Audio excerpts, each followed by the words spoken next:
Hola polluelos, vamos a proseguir con los conceptos generales sobre genética.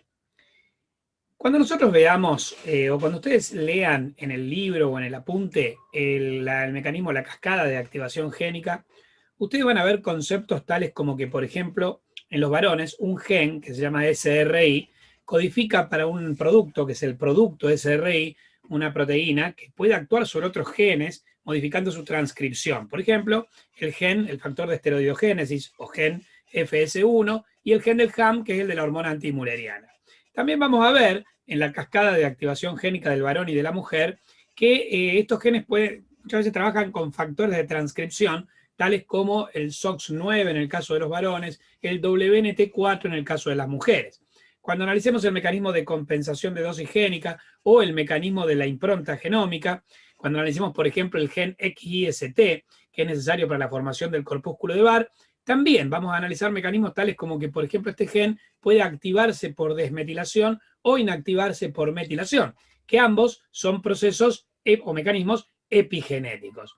Lo que quiero decirles con esto es que al leer, digamos, la genética aplicada, directamente meterse de lleno en el análisis de la genética aplicada, muchas veces nosotros leemos cosas, conceptos, que por ahí se te escapan sobre lo que es un gen y lo que es el genoma, lo que es el transcripto del gen o los factores de transcripción que serían estudiados por el transcriptoma, determinadas proteínas, o sea, lo que es el proteoma, los mecanismos que regulan el gen, que son los mecanismos epigenéticos estudiados por el epigenoma, es decir, distintos conceptos que hacen a la genética, digamos, conceptos generales de la genética clásica y de la genética molecular, especialmente esta última, que es necesario refrescar o al menos conocer para poder entender la genética aplicada. Por ejemplo, la genética del desarrollo sexual. Entonces, para poder completar todo esto que empezamos en la clase anterior sobre los conceptos básicos de la genética, vamos a ver este PowerPoint que les preparé y que es el siguiente. Seguimos con la genética general y molecular. Esta sería la parte de generalidades 2. Gentileza del Instituto Tejedor. Bueno, vamos a hablar de conceptos de la genética. Empezamos con conceptos de la genética clásica, general, y luego nos metemos en la genética molecular. Vamos a definir lo que es un gen. Hay una definición clásica del gen, que es la unidad elemental de la herencia, es la región física y funcional que controla una característica hereditaria concreta. La definición molecular de la genética molecular es que dice que el gen es la porción del ADN que contiene la información necesaria para la síntesis de una molécula de polipéptido o de proteína.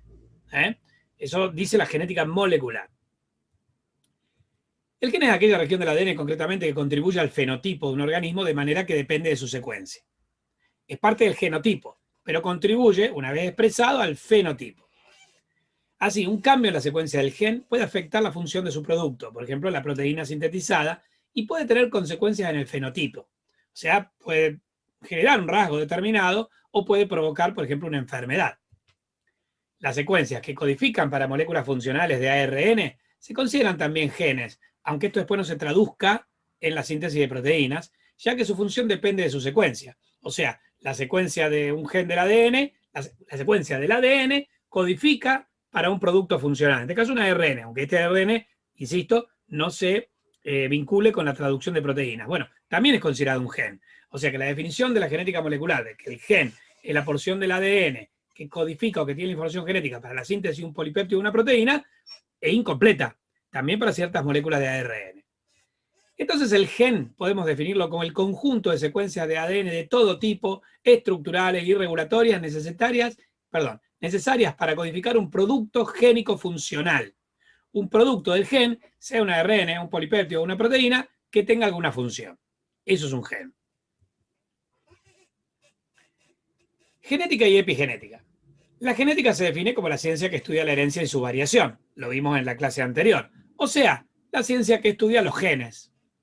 En cambio, la epigenética es la ciencia que estudia todos los procesos que modifican la expresión de los genes sin alterar su secuencia. Si se altera la secuencia de un gen, eso puede ser una mutación. Hay una alteración del genotipo. Ahora, si el gen está intacto, pero al transcribirse, se puede o no transcribir por factores reguladores, y una vez transcripto, el transcripto del gen puede modificarse de manera diferente, todos estos mecanismos son epigenéticos. Entonces la genética estudia el gen y la epigenética estudia los mecanismos que regulan el gen. Alelo. ¿Qué es un alelo? También llamado alelomorfo, es cada una de las formas alternativas que puede tener un gen. En los organismos que surgen de la reproducción sexual, cada célula diploide posee 2 alelos de cada gen, para la mayoría de los rasgos. Sin embargo, también existen sistemas de alelos múltiples, que pueden tener hasta 6 alelos por cada gen, como por ejemplo los grupos sanguíneos. Pero, simplificando, olvídate de los alelos múltiples, tomemos 2 formas alélicas, una recibida por el progenitor masculino y otra por el progenitor femenino. Cada uno de los alelos de un gen ocupa el mismo lugar o locus de un cromosoma. Suponete que vos recibís, por ejemplo, el cromosoma 1 de tu mamá y el cromosoma X de tu mamá y el cromosoma X de tu papá, porque vos sos mujer, entonces sos XX. Pero tenés un cromosoma X que te aporta tu papá y un cromosoma X que te aporta tu mamá. Ustedes saben que lo han leído, que en el cromosoma X está, por ejemplo, el gen de la distrofina, que es una proteína esencial para el músculo. Bien, ese gen está localizado en el cromosoma X de origen paterno, en la misma localización que en el cromosoma X de origen materno. Esa localización se llama locus del gen. Homocigosis y heterocigosis. Se denomina homocigota a aquel gen cuyos alelos son del mismo tipo. En la genética clásica se lo representa con 2 letras minúsculas o con 2 letras mayúsculas. Por ejemplo, AA minúscula o AA mayúscula. Se denomina heterocigota, en cambio, a aquel gen cuyos alelos son de distinto tipo. En la genética clásica se lo representa con una letra mayúscula y otra minúscula. A mayúscula, A minúscula, para un carácter. Para otro sería B mayúscula, B minúscula y así. Dominancia y recesividad. La dominancia es la expresión exclusiva de uno de los 2 alelos de un gen en el fenotipo. Se denomina alelo dominante a aquel alelo que siempre se expresa, aún en heterocigosis. En cambio, la recesividad es la condición por la cual, para su expresión en el fenotipo, es necesario que un alelo se encuentre en homocigosis. Así, el alelo recesivo es aquel que se expresa solo en la homocigosis. Finalmente hay una tercera condición, que es la codominancia, que es la expresión en el fenotipo de los 2 alelos, aunque sean distintos, sin que la expresión de uno oculte a la de otro. ¿Estamos? Dominancia, recesividad, codominancia. Genotipo y fenotipo. El genotipo es el conjunto de información genética propia de un organismo, mientras que el fenotipo es el conjunto de caracteres observables del organismo o de sus componentes. El fenotipo surge de la interacción entre el genotipo y el ambiente. Nosotros decimos, por ejemplo, que los genes, más el ambiente, más el entorno, originan el fenotipo. Por ejemplo, yo tengo genes que determinan la longitud del tallo de una planta, pero para que esa planta alcance, el tallo de esa planta alcance su longitud potencial, ¿sí? Para que la longitud real equivalga a la longitud potencial que podría alcanzar, yo la tengo que regar bien, y esa planta tiene que recibir adecuada luz solar. Entonces, según las diferencias de riego y de luz solar, una planta que tenía a lo mejor la potencialidad de ser así de alta puede ser más baja, porque recibió poca agua, porque recibió poca luz solar.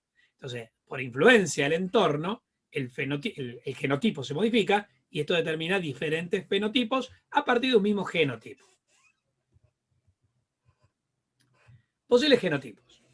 En los ejercicios de genética clásica que vieron el año pasado con Guido, se asumen 3 posibles genotipos. El heterocigota, que lo representamos con, por ejemplo, una letra A mayúscula y una minúscula. El homocigota dominante, que lo representamos con 2 letras mayúsculas, 2 A mayúsculas, por ejemplo. Y el homocigota recesivo, que lo representamos con 2 letras minúsculas, por ejemplo, 2 A minúsculas. Bien. Hasta acá sería lo de la genética clásica, definición de gen, de alelo, de heterocigota, de homocigota, de genotipo, de fenotipo, de dominante, de recesivo y de codominante. Esos 9, 10 conceptos de la genética clásica tienen que refrescarlos. Vamos a hablar un poquito de los conceptos de la genética molecular. Vamos a empezar por el dogma central de la biología molecular. ¿Qué nos dice este dogma? Este dogma afirma que el ADN contiene las instrucciones para crear proteínas, las cuales se copian en el ARN. Luego el ARN usa esas instrucciones para crear una proteína. En resumen, el ADN, a partir del ADN, se copia ARN y a partir del ARN se sintetiza una proteína. Ese flujo de información del ADN a la proteína es lo que se conoce o es lo que constituye el dogma central de la biología molecular. ¿Cuáles son los procesos claves desde el punto de vista metabólico del dogma central? Los procesos claves que fueron descritos por Francis Crick son la transcripción y la traducción. O sea, el ADN se transcribe y genera ARN, el ARN se traduce en la síntesis de proteínas. Las flechas negras. También Francis Crick, en su esquema original, mostró la replicación del ADN como un mecanismo que en el dogma no interviene en el flujo directo de la información, pero sí a la descendencia. Es decir, para que la información del ADN se termine trasladando a la síntesis de una proteína, yo necesito dos cosas, la transcripción y la traducción. Pero para que esa información pueda realizar lo mismo en la descendencia, el ADN se tiene que replicar. Entonces los tres procesos básicos son la replicación o duplicación del ADN, la transcripción y la traducción. Pero para que una célula sintetice proteínas no necesita dividirse. Piensen, por ejemplo, en la neurona. O sea que no es necesario que haga replicación, pero sí tiene que hacer transcripción. Con lo cual, la transcripción y la traducción inevitablemente están relacionadas, mientras que la replicación del ADN no.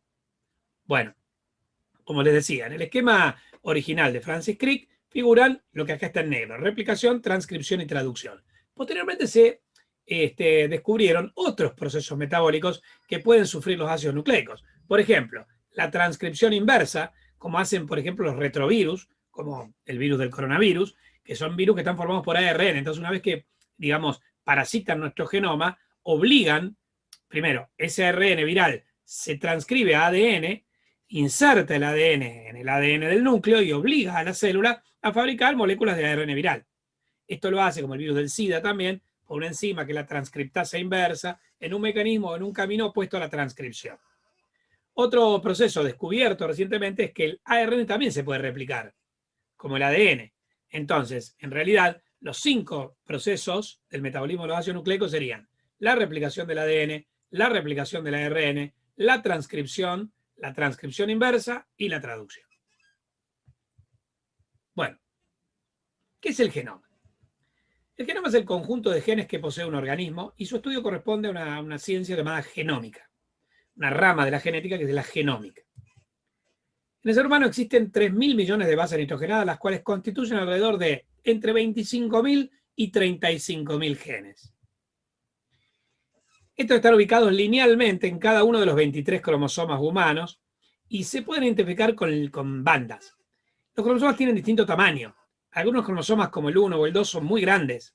Otros cromosomas como el 21 o el 22 son chiquititos, o el cromosoma Y. Entonces el número de genes que contiene cada uno es variable.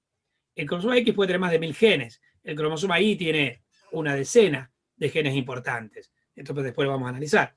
Entonces, pero bueno, el conjunto de genes de todos los cromosomas humanos constituye el genoma.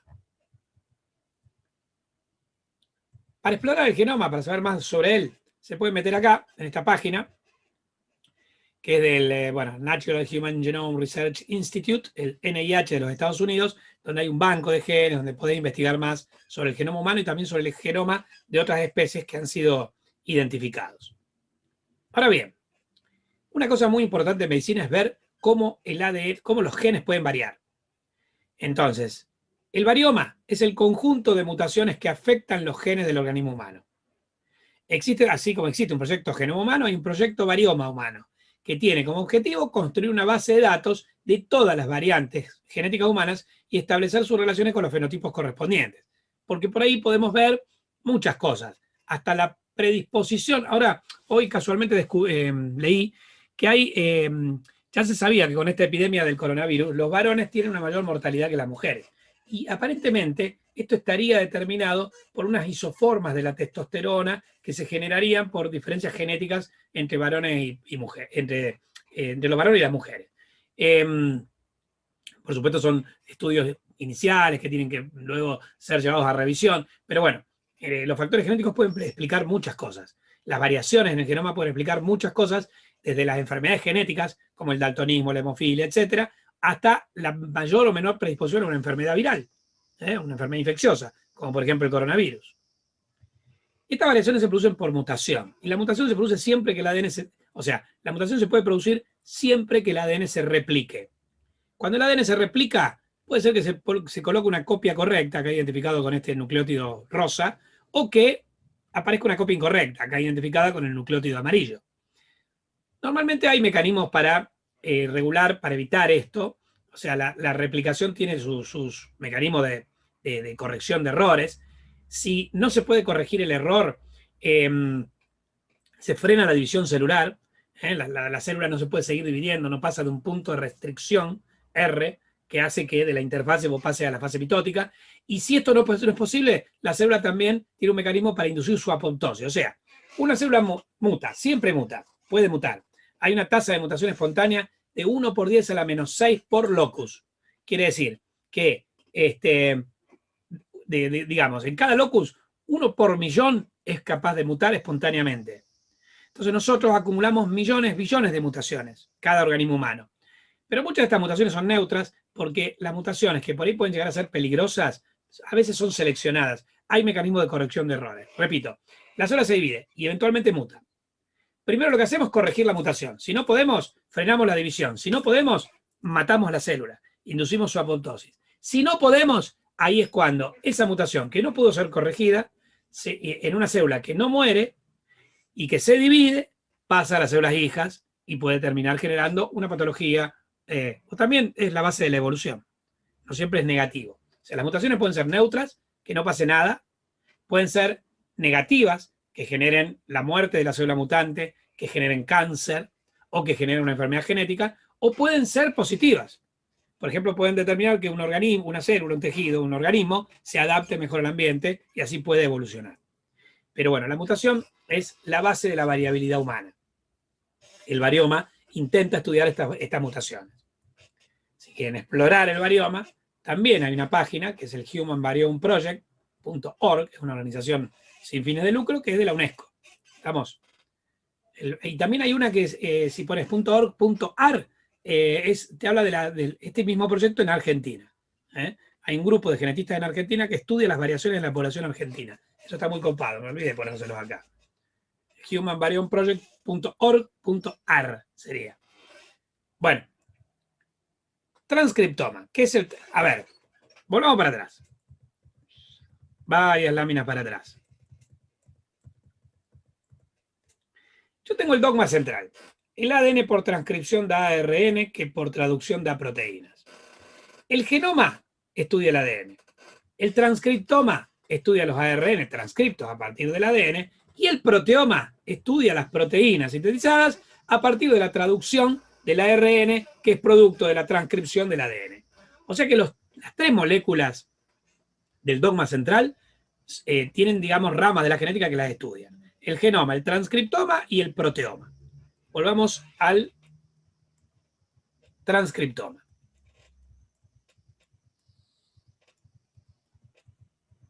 Bien. El transcriptoma es el contenido total de ARN mensajero y sus formas splice alternativas presentes en un momento determinado en una célula o tipo, o tejido, perdón. Es el conjunto de instrucciones para crear todas las proteínas diferentes que se encuentran en un organismo. Eso es el transcriptoma. Su estudio corresponde a la transcriptómica. Mientras que el proteoma es el conjunto de proteínas de cada organismo, de cuyo estudio se ocupa la proteómica. En el caso del humano, el proteoma está constituido por aproximadamente 1 millón de proteínas, lo que significa que el número de proteínas sintetizadas es unas 40 veces mayor que el número de genes codificantes. ¿Cómo? Habíamos dicho antes que un gen se definía como aquel sector del ADN que codifica para una proteína. Esto significa que si hay 25.000 genes o 35.000 genes, que es más o menos el número que tenemos humanos, se tendrían que generar 25 a 35.000 proteínas. Sin embargo, ¿por qué hay más proteínas que genes? Esto es por las variaciones de la transcripción. Por el splicing alternativo o procesamiento diferencial del ARN, cuando el ARN heterogéneo nuclear se procesaba en un tipo de ARN mensajero, en otro. También las modificaciones post-traduccionales de las proteínas. O sea que esto se debe al splicing diferencial o alternativo del ARN heterogéneo nuclear, a las modificaciones post-traduccionales de las proteínas y a otros mecanismos de variación. Por eso hay más proteínas que genes. En resumen, decíamos, el genoma es el conjunto de genes de un organismo. El transcriptoma es el conjunto de transcriptos de ARN codificados o sintetizados a partir de este gen. Y el proteoma es el conjunto de proteínas traducidas o sintetizadas por la traducción de los ARN productos de la transcripción de los genes. ¿Estamos? Genoma, transcriptoma, proteoma. Bien. ¿Cuál es el mecanismo básico de la transcripción, de la codificación? Se denomina código genético y este se define como el conjunto de reglas que define cómo se traduce una secuencia de nucleótidos en el ARN a una secuencia de aminoácidos de una proteína. Ese es el código genético. Este código es común en todos los seres vivos, aunque hay pequeñas variaciones, lo cual demuestra que ha tenido un origen único y es universal, al menos en el contexto de nuestro planeta. El código genético se basa en la secuencia de bases nitrogenadas del ADN. Así, 3 bases forman un triplete y este codifica para un aminoácido. Ese triplete en el ADN se llama codógeno, en el ARN mensajero codón y en el ARN de transferencia anticodón. 3 bases, un triplete, un aminoácido. Muchas bases codifican a un gen y este codifica a una proteína o a un polipéptido. Todas las bases nitrogenadas de la célula constituyen el genoma y este genoma codifica para el proteoma, o sea, todos los genes, todas las proteínas. ¿Cuáles eran las características del código genético? Recordemos, es universal, es colineal, es degenerado y tiene otras, pero vamos a estas 3.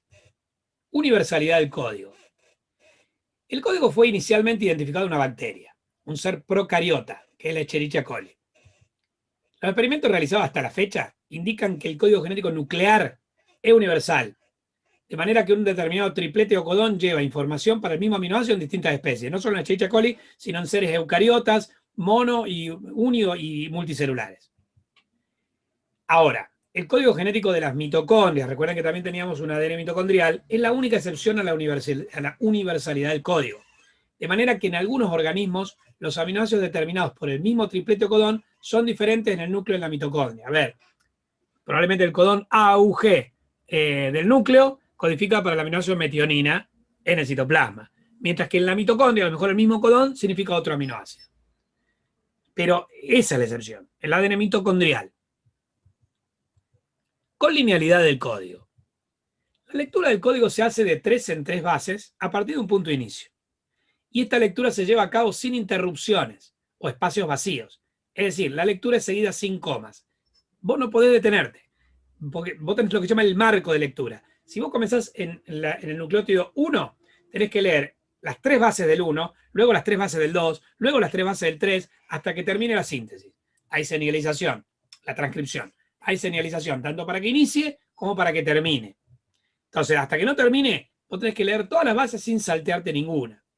De adicionar o sustraer una sola base, se produciría lo que se llama en genética un corrimiento del marco de lectura, generándose una proteína totalmente diferente. Te lo voy a explicar con una frase, la alteración del marco de lectura.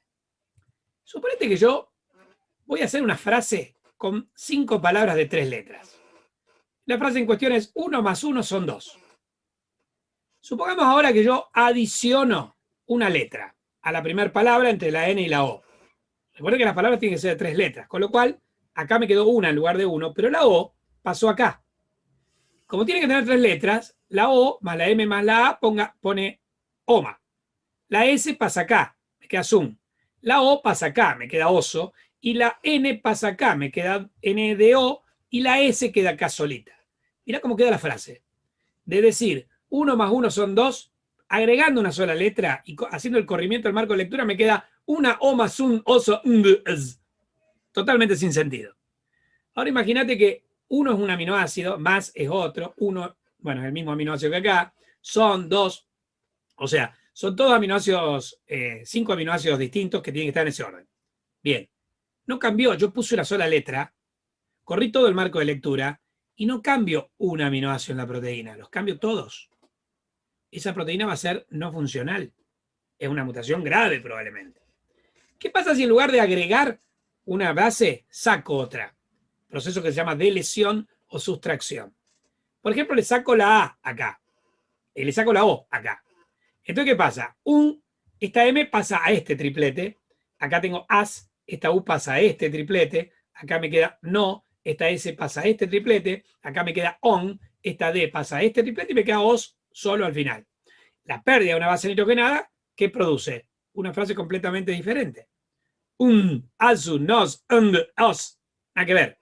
No tiene sentido.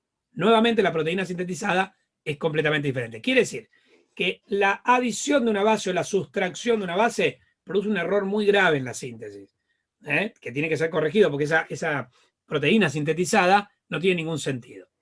¿Qué pasa si agrego y saco? Si se produce una adición y una sustracción simultánea. Por ejemplo, que acá agrego una A, pero la saco, o sea, le agrego una A acá, pero saco esta A. En ese caso, fíjate, el primer codón cambió de 1 por 1. El segundo cambió de más a OMS, pero después se estabilizó.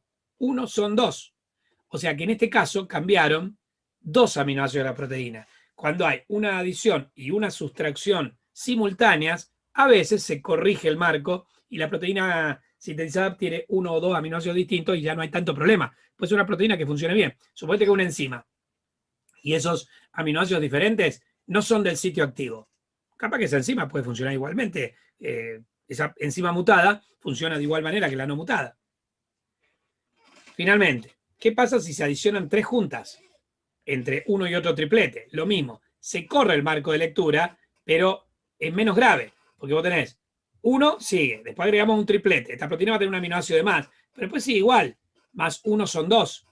En este caso, la adición de 3 bases produciría un efecto menos perjudicial que la adición de una o que la adición de 2. Bueno, entonces es por eso que el código genético tiene que ser colineal. Se tiene que leer base a base, de un punto de inicio, sin saltearse ninguna, para que no se produzca un corrimiento del marco de lectura.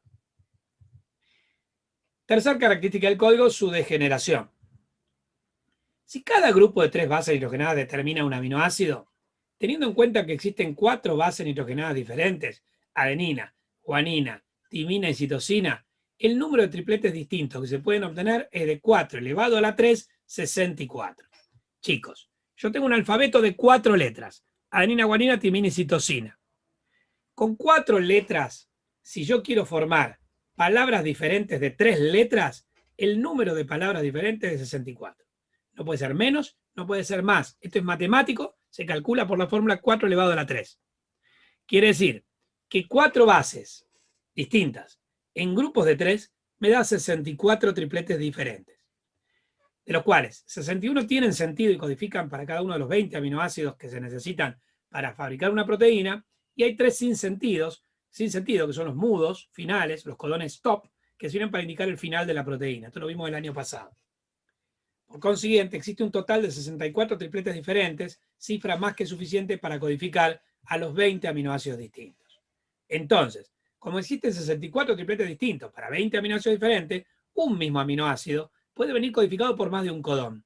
A este tipo de código se lo llama degenerado. Ejemplo. Acá tienen el código. El código tiene una primera letra, una segunda letra y una tercera letra. Por ejemplo, esta es la U, primera letra, que puede venir con una segunda letra que es la U, UU, y con una tercera letra que puede ser uracilo, citosina, adenina, guanina.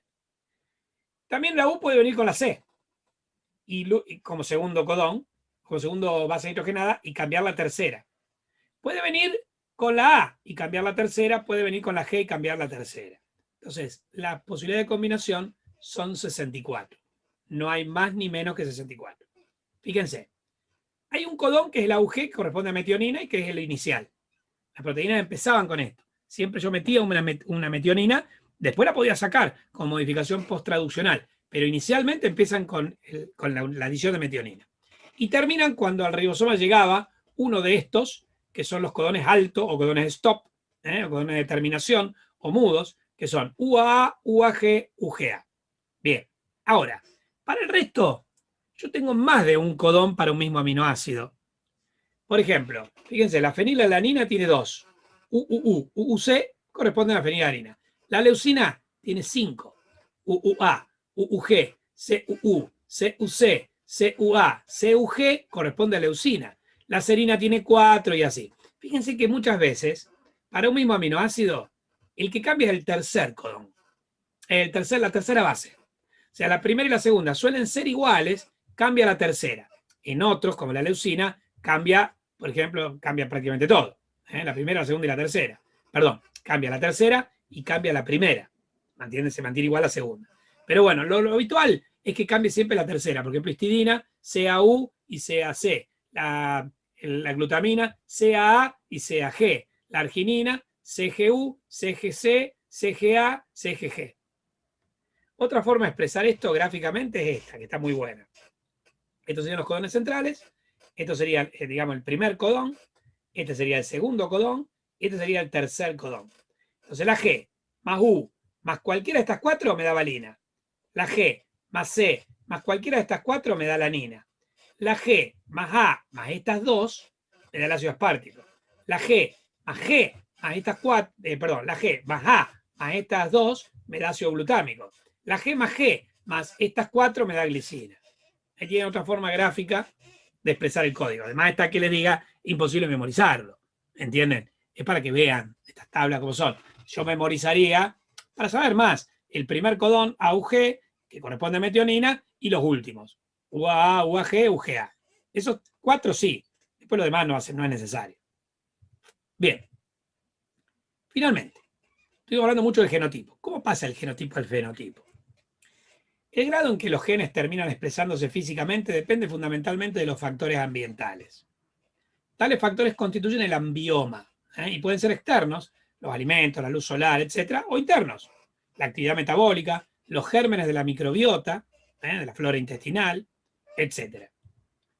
El ambioma, entonces, del latín ambiens ambientis, es el conjunto de elementos no genéticos, cambiantes, que rodean al individuo y que junto con el genoma determinan el desarrollo de un ser humano o la aparición de una enfermedad. Este concepto de ambioma fue introducido por Mora y Sanguinetti en el 2004. El ambioma influye sobre el epigenoma, el microbioma, el metaboloma y el genoma, y eso determina dicho desarrollo. ¿Qué es el epigenoma? Ya lo habíamos hablado. El estudio de los mecanismos epigenéticos que se proponen como moduladores del desarrollo. Estos mecanismos incluyen la metilación de histonas y del ARN mensajero que modifican la transcripción de los genes, de las proteínas y de las enzimas, la compactación o regulación de la estructura de la cromatina, que se transforma en heterocromatina o en eucromatina, las modificaciones químicas de los nucleósidos, por ejemplo, la metilación del ADN, la actuación de los microARN, los ARN pequeños nucleares y solubles citoplásmicos, la traslación de proteínas y enzimas, que se las identifica para que se trasladen intracelularmente o para que sean proteínas de consumo interno o para que sean proteínas de exportación. Todo esto constituye mecanismos epigenéticos. Regulan la expresión de los genes sin modificar el gen. El metaboloma es el conjunto completo de las pequeñas moléculas denominadas metabolitos, tales como intermediarios metabólicos, hormonas y otras moléculas de señalización y metabolitos secundarios que se pueden encontrar en una muestra biológica tal como un organismo. El conjunto de moléculas, algunas relacionadas con los ácidos nucleicos y otras que no, se constituyen el metaboloma. De acuerdo a la concentración de algunos de estos metabolitos, los genes podrán expresarse más o menos, porque los genes tienen factores reguladores. Algunos son nucleares, otros son citoplásmicos y otros son extracelulares y actúan sobre los genes. De acuerdo a la concentración de estos metabolitos que constituyen el metaboloma, los genes se podrán expresar más o menos del genotipo al fenotipo. El microbioma, ¿qué es? Se denomina microbiota al conjunto de bacterias, virus, hongos y otros animales unicelulares que viven en el cuerpo, formando parte de la flora bucal, de la flora intestinal, ahora después vamos a ver en la UP2 la flora vaginal, etc. El microbioma es el nombre que se le da a todos los genes dentro de estas células microbianas. Muchas veces el ambioma modifica la expresión. Por ejemplo, vamos a un ejemplo concreto. De acuerdo a la dieta que vos comas, las bacterias intestinales pueden variar. La flora intestinal puede variar. Si la flora intestinal puede variar los metabolitos sintetizados por esta flora intestinal, y si cambian los metabolitos sintetizados por esta flora intestinal, puede cambiar la expresión de los genes de las células eucariotas. O sea, el ambioma modifica a la flora, al microbioma, que a su vez modifica al metaboloma, a los metabolitos sintetizados, que a su vez modifica el genoma. Entonces está todo relacionado, es muy complejo, y vos fíjate que variando la alimentación de un individuo podés determinar la expresión mayor de diferentes genes. O sea, expresión diferencial de diferentes genes por mecanismos epigenéticos. En resumen, el ambioma actúa sobre los mecanismos epigenéticos. Estos mecanismos epigenéticos, el epigenoma, el metaboloma, el microbioma, operan sobre el genoma. Determinados genes se expresan y otros no. Los genes que se expresan constituyen un transcriptoma. Los ARN que se expresan por transcripción a partir de estos genes constituyen el proteoma, o sea, determinan la síntesis de ciertas proteínas, y estas proteínas, al determinar un fenotipo X, pueden modificar el ambioma, porque el ambiente modifica al ser, que a su vez modifica el ambiente. Porque supongamos que gracias a una buena alimentación, vos generás, activás genes que te producen una mayor musculatura. Te desarrollás bien, fuerte, y con esa mayor fortaleza como organismo modificas tu ambiente.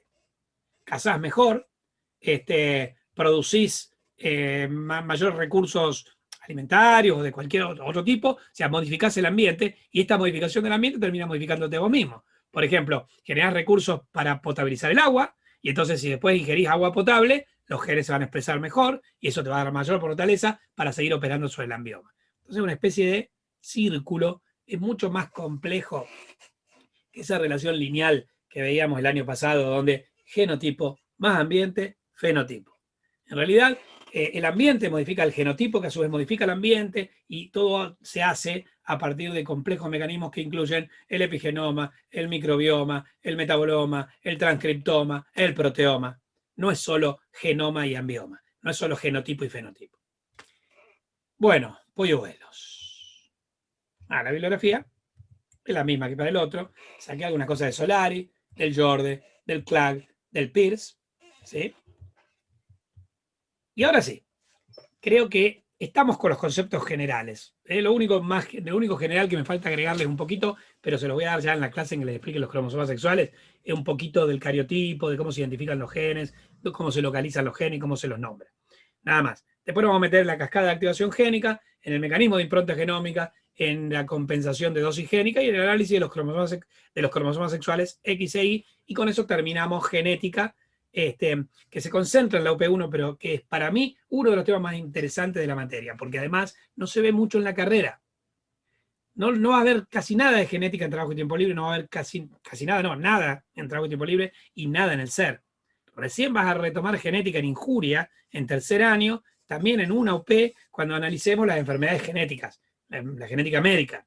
Y es un tema que es muy importante en medicina, y es uno de los temas que yo siempre lo llamo una de las puntas de lanza de la medicina, porque es uno de los temas de mayor expansión en los últimos años, y que seguramente va a tener una expansión aceleradísima en los años venideros.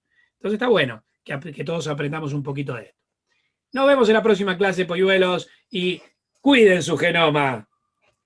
Cuídense del ambioma.